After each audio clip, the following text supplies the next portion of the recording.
Hello students, welcome to my YouTube channel. মই আজি পুনৰ লৈ আহিছো আৰু এখন ভিডিও লৈ। এইখন হৈছে PS সেকেন্ড সেমিস্টাৰৰ এছামিছ মেজৰৰ ফাইনেল কোৱেশ্চন পেপাৰখন যেটো গুৱাহাটী ইউনিভাৰ্চিটিৰ পৰা দিয়া হৈছে। এতিয়া লগতে কৈ দিয়া হ'ল যে যদি ভিডিওখনৰ পৰা আপোনালোকে কিবা উপকৃত হয় লাইক কমেন্ট কৰি দিব আৰু কিবা তথ্য জানিব হলে কমেন্ট কৰি দিব আৰু মোৰ চেনেলত নতুন হলে চেনেলখন সাবস্ক্ৰাইব কৰি দিব। তেনেহলে বলক মই আজিৰ ভিডিওখন আৰম্ভ কৰো। এতিয়া চাওক BS সেকেন্ড সেমিস্টাৰৰ এছামিছৰ কোৱেশ্চনখন এনেকৈ দিছে চাওক। ইয়াৰ ফাৰ্ষ্টটো আছে 1 নম্বৰত ক নম্বৰ ইয়াণ্ডাবু সন্ধি কেতিয়া হৈছিল? এইখন হৈছিল 1826 চনত। খ নম্বৰটো আছে অগ্নিকবি বুলিলে কাক জনা যায়? অগ্নিকবি বুলিলে কমলাকান্ত ভট্টাচাৰ্যক জনা যায়।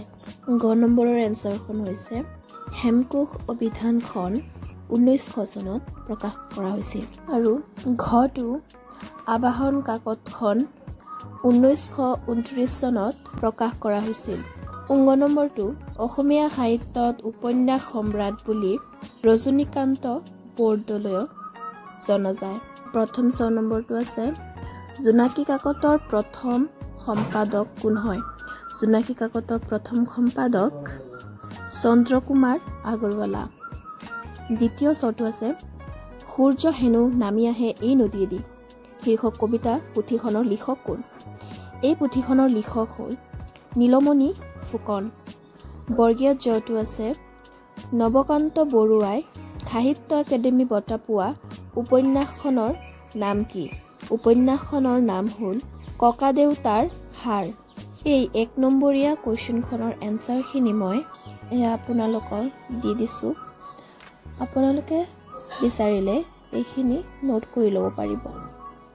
শৰ্ট কোৱেশ্চনখিনি লিখি দিছো। এতিয়া 2 নম্বৰ কোৱেশ্চনৰ ক নম্বৰটো আছে জ্যোতিপ্ৰসাদ আগৰৱালাৰ নাটকৰ দুটা বৈশিষ্ট্য উল্লেখ কৰা। তেওঁৰ নাটকৰ বৈশিষ্ট্য হ'ব 1 নম্বৰ হ'ব জাতীয়তাবাদ আৰু 2 নম্বৰ হ'ব জনতাৰ প্ৰতি দায়বদ্ধতা। মই আপোনালোকক এই নোটছখিনি লগতে দি দিম। 2ৰ ক নম্বৰৰ মানে জ্যোতিপ্ৰসাদ আগৰৱালা দেৱৰ নাটকৰ দুটা বৈশিষ্ট্য এইখন। ইয়াৰ ভিতৰত আপোনালোকে ইয়াত বহুতো আছে, যিকোনো দুটা লিখি ল'ব পাৰে। জাতীয়তাবাদ দেশৰ ঐতিহ্য যিকোনো দুটা বাছি ল'ব পাৰে। চাওক কথা কবিতাৰ দুটা বৈশিষ্ট্য লিখা। এইখনৰ নোটছ মই দি আছো, আপোনালোক চাই লওক। এইখন চাওক কথা কবিতাৰ বৈশিষ্ট্যখিনি ইয়াত বহুতো কেইটা আছে। আপোনালোকৰ ইচ্ছা অনুসাৰে ইয়াৰ পৰা আপোনালোকে বাছি ল'ব। চাওক এইটো নোটছ কৰি ল'ব পাৰে, নহ'লে ফোনতে স্ক্ৰীনশ্বট মাৰি ল'ব পাৰে। এতিয়া আহিছোঁ নেক্সট কুৱেশ্যনলৈ। ইয়াত আছে ঘ নম্বৰটো আছে ৰঘুনাথ চৌধুৰী দুখন কবিতা পুথিখনৰ নাম। দুখন কবিতা পুথিখন হ'ব চাওক ৰঘুনাথ চৌধুৰীৰ আণ্ডাৰলাইন কৰি থকা এইবিলাক পুথিকেইখন ৰঘুনাথ চৌধুৰীৰ কবিতা পুথি। ইয়াৰ পৰা আপোনালোকে লিখি ল'ব পাৰে। 3-4টা মান আছে, আপোনালোকে 2-3টা মান মুখস্থ কৰি ল'ব পাৰে। নেক্সট কুৱেশ্যন আছে চাওক ৰজনীকান্ত বৰদলৈৰ লিখা প্ৰথম উপন্যাসখনৰ নাম উল্লেখ কৰি উপন্যাসখনৰ প্ৰকাশৰ চনটো লিখা। ফাৰ্ষ্টতে জানি ল'ম ৰজনীকান্ত বৰদলৈয়ে লিখা প্ৰথম উপন্যাসখন। এইখন চাওক 11 নম্বৰটো টিক মাৰ্ক দিয়া আছে। এইখন হ'ব তেওঁৰ প্ৰথম উপন্যাস। এইখন সামাজিক উপন্যাস বুলি কয়, কিন্তু তেওঁৰ এখনেই প্ৰথম অসমীয়া সামাজিক বা প্ৰথম উপন্যাস হয়। কোনখন মিৰি জীয়ৰী আকৌ ইয়াতে আপোনালোকে চাব 14 নম্বৰ কুৱেশ্যনখন ইয়াতে আছে এই উপন্যাসখনৰ প্ৰকাশ হোৱাৰ চনখন 1894 নেক্সট কুৱেশ্যনখন আছিলে আবাহন যুগৰ দুজন গল্পকাৰৰ নাম লিখা আবাহন যুগৰ দুজন গল্পকাৰৰ নাম হ'ল নগেন্দ্ৰ নাৰায়ণ চৌধুৰী ৰমা দাস ত্ৰৈলোক্যনাথ গোস্বামী কৃষ্ণ ভূঞা এইবিলাক আবাহন যুগৰে কবি হয় এতিয়া আহিলোঁ নেক্সট কুৱেশ্যন এখন আছে অসমীয়া সাহিত্যৰ বেকন কোন তেওঁৰ একমাত্ৰ গীতৰ পুথিখনৰ নাম লিখা ফাৰ্ষ্টতে আমি জানি লওঁ অসমীয়া সাহিত্যৰ বেকন এইখন হ'ল অসমীয়া সাহিত্যৰ বেকন বুলি সত্যনাথ বৰাক জনা যায় আৰু তেওঁৰ একমাত্ৰ গীতৰ পুথিখনৰ নাম হ'ল গীতাৱলী এতিয়া আমি 2 নম্বৰ কুৱেশ্যনৰ এনসাৰখিনি আপোনালোকক কৈ দিলোঁ এতিয়া আহিছে 3 নম্বৰ ইয়াৰে যিকোনো 4টা লিখিব দিছে 5 নম্বৰকৈ আছে এটা কুৱেশ্যনত এনসাৰত যিকোনো 4টাৰ ভিতৰত ইয়াত বহুত কেইটা দিয়া আছে ইয়াৰ ভিতৰত আপোনালোকে যিকোনো 4টা লিখিব দিছে এইখিনি মই আপোনালোকক নোটছখিনি দেখাই দি আছোঁ ফাৰ্ষ্টতে আছে অৰুণোদয় কাকতৰ অৱদান এইখনৰ এনসাৰখন দেখাই আছোঁ আপোনালোকক ষ্টুডেণ্টছ আপোনালোকে চাওক অৰুণোদয়ৰ অৱদান ইয়াতে পইণ্টৰ হিচাপত দিয়া আছে আপোনালোকে ইয়াৰ পৰা লিখি ল'ব পাৰে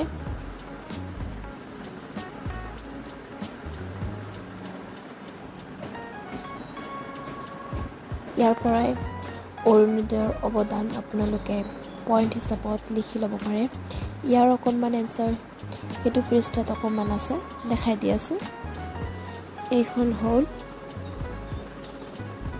পিছৰ ভাগখিনি চাই ল'ব এইখিনি আপোনালোকে লিখি ল'ব পাৰে বা স্ক্ৰীনশ্বট মাৰি ল'ব পাৰে তাৰ পিছৰ কুৱেশ্যনখন আছে হেমচন্দ্ৰ বৰুৱাৰ সাহিত্য কৃতি এইখনৰ এনসাৰখন মই দেখাই দি আছোঁ হেমচন্দ্ৰ বৰুৱাৰ ইয়াৰ আধাখিনি এইফালত আছে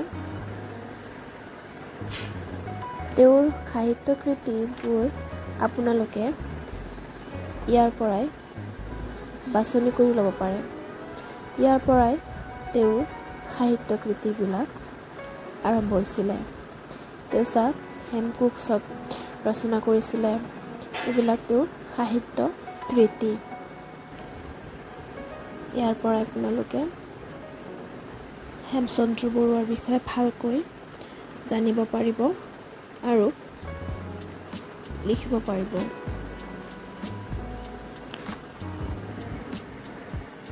পিছৰ কুৱেশ্যনখন আছে অসমীয়া ৰোমেণ্টিক কবিতাৰ লক্ষণ ইয়াৰ কেইটামান লক্ষণ মই আপোনালোকক দেখাই দি আছোঁ চাই লওক এইখন আছে ৰঘুনাথ চৌধুৰীৰ ৰোমান্টিকতাৰ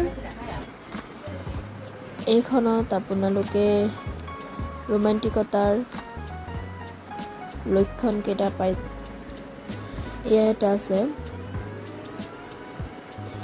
ৰোমান্টিকতা কবিতাবোৰত ফুল আৰু চৰাইক লৈ লিখা হয় মানে এইটো ৰোমান্টিকতাৰ এখন লক্ষণ আকৌ আছে ৰোমান্টিকতাৰ আৰু এটা প্ৰধান লক্ষণ হৈছে বিৰহ বেদনা এইবিলাক আপোনালোকে পইণ্টৰ হিচাপত লিখি ল'ব পাৰিব ইয়াত আছে ৰোমান্টিক কবিতাৰ বিশেষ লক্ষণ হৈছে ছন্দ।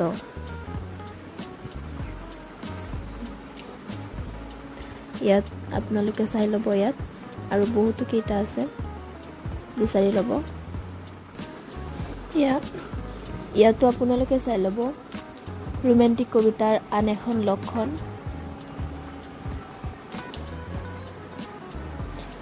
তলতো আৰু এখন আছে। ইয়াৰ পৰা আপোনালোকে আৰু বহুতো ইয়াত আছে, বিচাৰি ল'ব। ইয়াতো আৰু এখন আছে, ওপৰতো আছে, আপোনালোকে চাই ল'ব। ইয়াতে আৰু এখন আছে।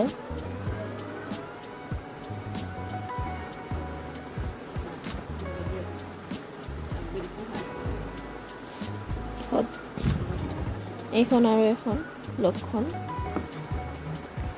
ইয়াতে চাওক আৰু বহুকেইটা ৰোমান্টিক কবিতাৰ লক্ষণ আছে।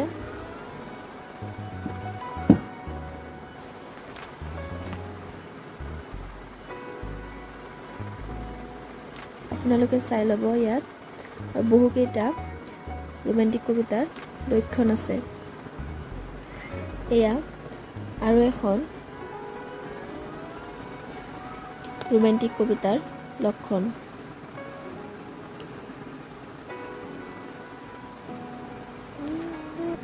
ইয়াতো চাব আণ্ডাৰলাইন কৰি থোৱা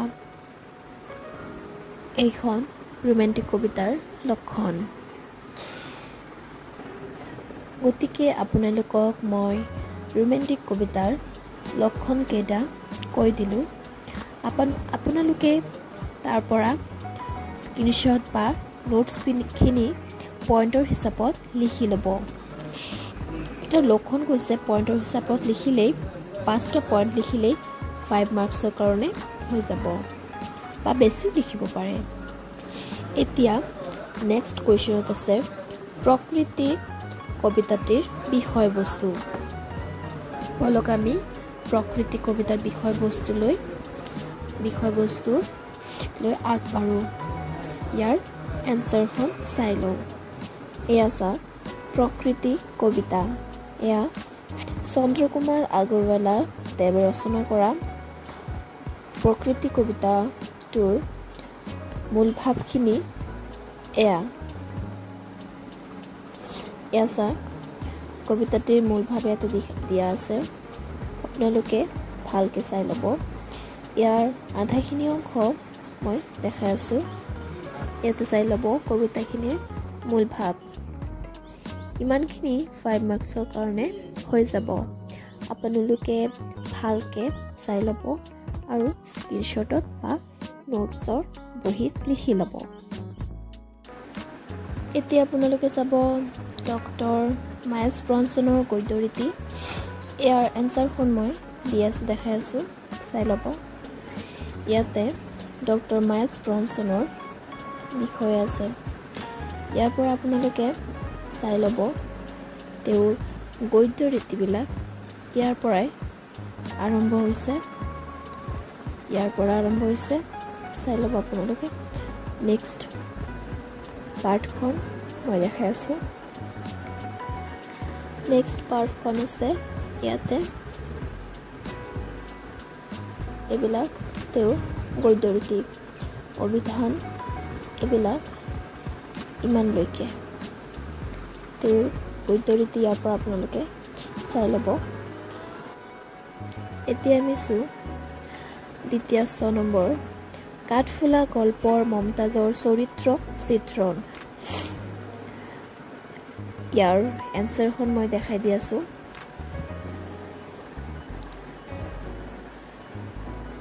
ইয়াতে চাই ল'ব কাঠফুলা গল্পটোৰ চৰিত্ৰবিলাক আলোচনা কৰিছে। ইয়াতে ফাৰ্ষ্টটো আছে মমতাজ। এইখনেই আমাৰ, ইয়াৰ পৰা আপোনালোকে লিখি ল'ব পাৰিব। চাওক মমতাজৰ চৰিত্ৰ চিত্ৰণটো ইয়াতে আছে।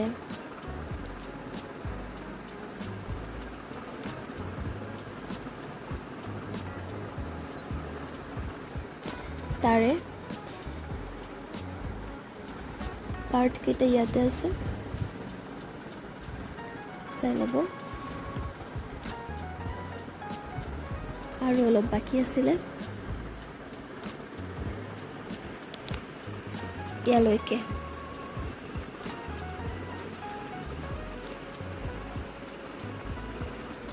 আৰু দীঘলীয়া কুৱেশ্যন হয় 10 মাৰ্কছৰ এইকেইটা এখন ভিডিঅ'তে দেখাব নোৱাৰিম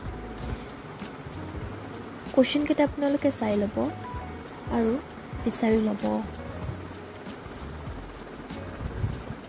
তেনেহ'লে আজি এইখিনিতে মই ভিডিঅ'খন সমাপ্ত কৰি আছোঁ যদি কিবা ইয়াৰ কুৱেশ্যনৰ বিষয়ে কিবা ইনফৰমেশ্যন লাগে কিবা তথ্য বিচাৰিলে কমেণ্ট বক্সত